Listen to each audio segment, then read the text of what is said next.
Hello everyone, welcome to JRF Adda. मैं अदिति आप लोगों के लिए आज लेके आई हूँ कुछ ऐसा कंटेंट जो आप सभी लोगों के एग्जामिनेशन के एकदम लास्ट मोमेंट रिवीजन के तौर पर बहुत ही ज्यादा इंपॉर्टेंट होने वाला है।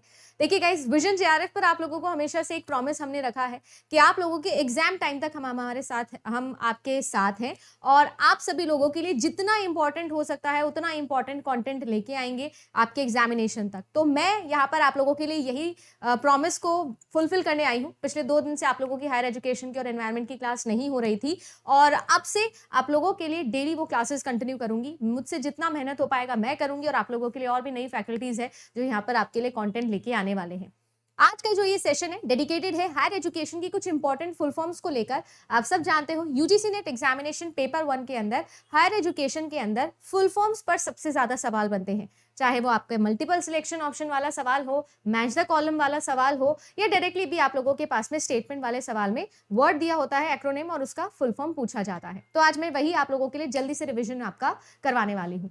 अगर आप लोगों में से कोई ऐसा है जो मुझे पहली बार देख रहा है तो मेरा नाम अदिति है। पेपर 1 और पेपर 2 मैं पढ़ाती हूँ आपको कंप्यूटर साइंस। इसके अलावा जेआरएफ अड्डा की फाउंडर हूँ। आप लोगों के लिए जेआरएफ अड्डा पे जितने भी कोर्सेज हैं, जितने भी टेस्ट सीरीज हैं, सब कुछ आपके लिए लेके आती हूँ। जून वाले एग्जामिनेशन के लिए प्रिपेयर करना चाहते हो तो आप लोगों के लिए जून वाला पेपर भी जो है वो हम यहाँ पर तैयारी करवाने वाले हैं। हिंदी और इंग्लिश दोनों ही मीडियम में आपकी क्लासेस होती है। नोट्स, टेस्ट सीरीज यानी कि कंटेंट के लिए जेआरएफ अड्डा हमेशा से आगे रहा है और वही चीज आप लोगों के लिए लेके आएंगे। तो अगर आप लोगों ने ऐप को नहीं डाउनलोड किया है तो ऐप को डाउनलोड कर लीजिए।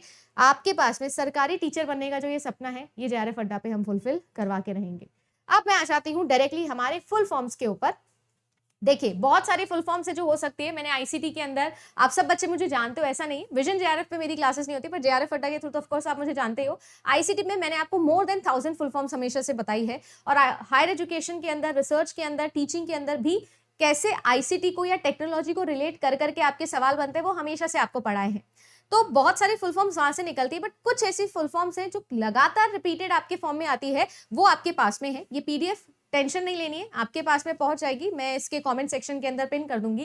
देखो कि आपको ये फुल फॉर्म से जो समझनी है, जैसे कि आप सभी लोग जानते हैं आपके लिए ग्रॉस एनरोलमेंट रेशियो हो गया, जनरल एजुकेशन काउंसिल हो गया, इस पर आप लोगों का सवाल बनता ही बनता है ना। Gross enrolment ratio school education के अंदर 2030 तक हम लोगों को जो है वो फुल अचीव करना है, हायर एजुकेशन के अंदर हमको अचीव करना है। तो इस तरीके से जनरल आप लोगों के जो क्वेश्चंस है वो बहुत ज्यादा बनते हैं ग्रॉस एनरोलमेंट रेशियो से, तो ये इंपॉर्टेंट है।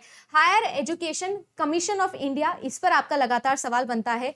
फिर आप लोगों के लिए हायर एजुकेशन ग्रांट्स काउंसिल, इसके ऊपर, क्योंकि ये मेन पिलर्स हैं, जो 4 स्टैंडर्ड्स आप लोगों की न्यू एजुकेशन पॉलिसी 2020 में बोला था हायर एजुकेशन के होंगे, उनमें से दोनों ये हैं। हायर एजुकेशनल इंस्टीट्यूशंस हैं, ये सभी के सभी इसके अंदर आते हैं। ठीक है, तो ये आप लोगों की कुछ ऐसी फुल फॉर्म्स में आपको बता रही हूँ जिससे ना सिर्फ फुल फॉर्म वाले सवाल बट आप लोगों को आज के पेपर में भी और आने वाले पेपर में इनसे आपको डायरेक्टली सवाल भी देखने मिलेंगे और मैं उन पर भी आप लोगों के लिए वीडियो लेके आऊंगी। आईकार की बात करूं तो Indian council of agricultural research हो गया, ये आपके लिए बहुत ही ज्यादा इंपॉर्टेंट है ना। इग्नू बताने की जरूरत नहीं है, हम लोग बचपन से पढ़ते आ रहे हैं भाई, Indira Gandhi national open university है, तो वो इतना आपको लोड नहीं लेना है, आपको पता ही होगा। देन आता है, देखो आप लोगों का न्यू एजुकेशन पॉलिसी में ये वर्ड बहुत जरूरी है, multi disciplinary education and research university. मतलब मान लो कि कोई एक ऐसा बच्चा है जो क्या करना चाहता है, जो कंप्यूटर साइंस पढ़ना चाहता है बट साथ साथ के अंदर उसको बायोलॉजी में भी बड़ा इंटरेस्ट है। तो पहला ऐसा नहीं होता था कि हम 2 सब्जेक्ट को इस तरीके से रिलेट करके पढ़ सके, बट अब न्यू एजुकेशन पॉलिसी जो आपकी आई, यानी जो आपकी नेशनल एजुकेशन पॉलिसी 2020 की आई, उसके अंतर्गत अपन ने ये डिसीजन ले लिया है कि अब इस तरीके से अगर 2 अलग अलग विषय हैं जिस पर आप लोगों को काम करना है तो वो भी आप कर सकते हो, पढ़ाई कर सकते हो, तो ये इंपॉर्टेंट हो गया है। देन आप लोगों के लिए होता है, ये सारी चीजें तो है ही भाई, देखो एनसीईआरटी हमेशा से सवाल बनता है, national council of educational research and training, national curriculum framework बहुत ही ज्यादा जरूरी है, स्कूल एजुकेशन, फिर टीचर एजुकेशन हो गया और ये हो गया आप लोगों के लिए वोकेशनल एजुकेशन। ठीक है ना। जितना मेरा एक्सपीरियंस रहा है पिछले 4 साल से आप लोगों के लिए पेपर एनालिसिस कर करके वीडियोस बनाए हैं, कोर्सेज बनाए हैं, इतने सारे बच्चों का जेआरएफ अपने थ्रू करवाया है, तो एक चीज मैं आपको बता सकती हूँ कि वोकेशनल एजुकेशन, इस पर आप लोगों का गारंटी है कि आपको सवाल देखने मिलेगा ही मिलेगा और ये हर शिफ्ट के कुछ आने वाले सवालों में से एक है।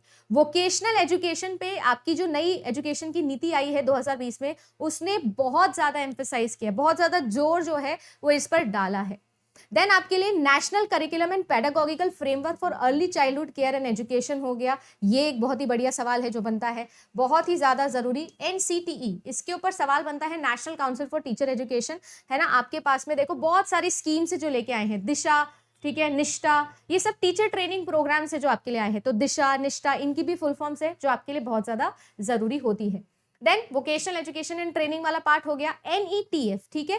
देन टेक्नोलॉजी फोरम पर, डिजिटल एरा में हम जी रहे हैं, डिजिटाइजेशन का जमाना है, तो डिजिटल एरा पर बड़े सवाल बनते हैं, बहुत ही ज्यादा जरूरी। और पिछले दिनों मतलब पिछले साल जो जून वाला पेपर हुआ था, जम के आपके ये दोनों फुल फॉर्म्स और इन पे सवाल बने थे, national higher education qualification framework और national higher education regulatory council. बड़े सारे, अगर आपको याद हो तो अपन ने 2023 जून का पेपर सॉल्व किया था, उसके अंदर मैच द कॉलम के अंदर ये तीनों ही दिए थे, है ना। National institute of open schooling को लेकर भी आपके बढ़िया सवाल यहाँ पर बनते हैं। देन आपके लिए नीति तो हम जानते हैं, 5 ईयर प्लान खत्म हुआ, नीति आयोग आया, प्राइम मिनिस्टर इसके जो होते हैं चेयरमैन होते हैं। फिर आपके लिए देखो important national skill qualification framework, बढ़िया सवाल यहाँ से बनता है, इनके ऊपर आपका NRF हो गया, नेशनल रिसर्च का फाउंडेशन हो गया, ये बहुत ही ज्यादा आपके लिए जरूरी होता है। इसके अलावा जैसे आपके नेशनल लेवल की फुल फॉर्म्स है ना, वैसे ही आप लोगों के लिए N की जगह S लगा देगा, तो स्टेट की भी है, जैसे कि NCERT था तो SCERT हो गया। इस तरीके से नेशनल की जगह जगह लगा के आपके पास में रिसर्च आया है, ठीक है। देन आप लोगों के पास में रिहैब काउंसिल ऑफ इंडिया जो है उसके ऊपर, ठीक है, PTR प्यूपिल टीचर रेशियो होना चाहिए, ये बहुत जरूरी है। हमारे देश के अंदर जो नई नीति बनी है, देखो न्यू एजुकेशन पॉलिसी 2020 के अंदर, ये चीज आप लोगों को आज कमेंट सेक्शन के मुझे अंदर बतानी है। सब बच्चों ने हायर एजुकेशन बहुत पढ़ा है ना, तो मुझे बताओ कितने बच्चों पर एक टीचर होना चाहिए। ये जो नीति है अभी अभी आई है ना, जो अभी नई आई है 20 में, उसके अंदर ये कितना होने वाला है, आज आप कमेंट सेक्शन के अंदर मुझे ये बताने वाले हो। देखते हैं कितने बच्चों को ये चीज याद है। इसके बाद में देखो आप लोगों का, जैसे मैंने कहा ना, स्कूल आ गया नेशनल की जगह, ठीक है, सेंटर की जगह स्कूल के अंदर भी सेम चीज है। क्वालिटी का असेसमेंट एंड एग्रीडेशन फ्रेमवर्क आप लोगों के लिए आता है, ठीक है। फिर आप लोगों के लिए टेट हो गया, टीचर का एलिजिबिलिटी टेस्ट, बहुत ज्यादा जरूरी है। यूनेस्को, इंपॉर्टेंट सवाल यहाँ पर बनते हैं, यूनेस्को से लेकर जितने भी इंपॉर्टेंट करंट अफेयर्स होंगे वो भी मैं आपके लिए लेके आने वाली हूँ अगली क्लास में, ठीक है। फिर आपका यूडाइस हो गया, unified district information system for education, ये कई बार मैंने आपको बताया भी है, क्योंकि मैं भी इस फ्रेमवर्क पे अब काम करती हूँ सरकारी तौर पे, तो मैं बता सकती हूँ कि कितना इंपॉर्टेंट ये है और कितना ज्यादा है। पूरे जो अपना पैन इंडिया प्रोग्राम है ये चलता है। सोचो हर एक सरकारी स्कूल जो हमारे देश के अंदर है, सिर्फ राजस्थान नहीं बोल रही हूँ, हमारे देश के अंदर जितने स्कूल है, सभी के सभी स्कूल के लिए एक MIS मैनेजमेंट इंफॉर्मेशन सिस्टम, पूरा का पूरा आपका एक इंफॉर्मेशन सिस्टम बनाया, हर एक बच्चे का, हर एक एम्प्लॉय का, हर एक मतलब हर एक टीचर का, सबका डेटा एक जगह रखा हुआ है। इसीलिए नाम भी लिखा हुआ है आपका यूनिफाइड डिस्ट्रिक्ट, है ना, इंफॉर्मेशन सिस्टम फॉर एजुकेशन, ठीक है। इस पर मैंने बहुत काम कर रही हूं, तो इसलिए मैं आपको बता सकती हूँ कि बहुत अच्छा प्रोग्राम है पैन इंडिया, बहुत ही बेहतरीन काम है जो आपका लिए मतलब आप हमारी सरकार जो हमारे लिए कर रही है। तो ये कुछ इंपॉर्टेंट फुल फॉर्म्स थी जो मैंने आप लोगों को बताई है, ठीक है ना, स्टेम जैसी फुल फॉर्म्स। स्क्रीनशॉट आपको लेना है और अच्छे से इनको रिवाइज करना है। ये कुछ फुल फॉर्म्स है जो आपके एग्जाम में डेफिनेटली बनेगी। इसके अलावा आपको स्वयं के ऊपर बहुत काम करके जाना है, क्योंकि ये कुछ क्वेश्चन है जो आपके एग्जाम में आपको देखने मिलेंगे। स्वयं उनके 40 चैनल, कौन से नंबर तक का चैनल स्कूल के लिए है, कौन से कौन से नंबर तक का चैनल हायर एजुकेशन के लिए है ना, NPTEL क्या काम करता है। तो इस तरीके की जो भी आपकी सारे काम है, सारे फुल फॉर्म्स हैं, वो भी जरूरी है, जिनसे आपका हायर एजुकेशन का ज्यादातर पेपर बनेगा। और इसके साथ साथ मैं आपको बता दूं, इनसे रिलेटेड मैच द कॉलम वाले क्वेश्चंस भी बहुत बनते हैं, ठीक है। तो आज छोटी सी क्लास से शुरुआत कर रही हूँ, पर धीरे धीरे इस क्लास को मैं बढ़ाऊंगी डेफिनेटली, और कोशिश करूंगी कि आप तक एनवायरनमेंट और हायर एजुकेशन के जितने भी इंपॉर्टेंट कॉन्सेप्ट हैं जो मैं रिवाइज करवा सकती हूँ अपने एंड पर, वो आपके लिए मैं रिवाइज करवा दूँ। इसके अलावा चैनल पे बहुत सारा कंटेंट ऑलरेडी है, तो आप उसको भी रिवाइज करो, और आपके लिए धीरे धीरे जो है वो और बेहतर कंटेंट बेहतरीन रूप के अंदर आने वाला है, वो भी हिंदी के अंदर, ठीक है guys. So thank you so much. Channel को सब्सक्राइब नहीं किया है तो करेंगे। आज का होमवर्क क्वेश्चन आपके सामने है, आंसर जरूर करिएगा। मिलूंगी आप सभी लोगों से हमारे अगले वीडियो के अंदर। Bye bye and take care.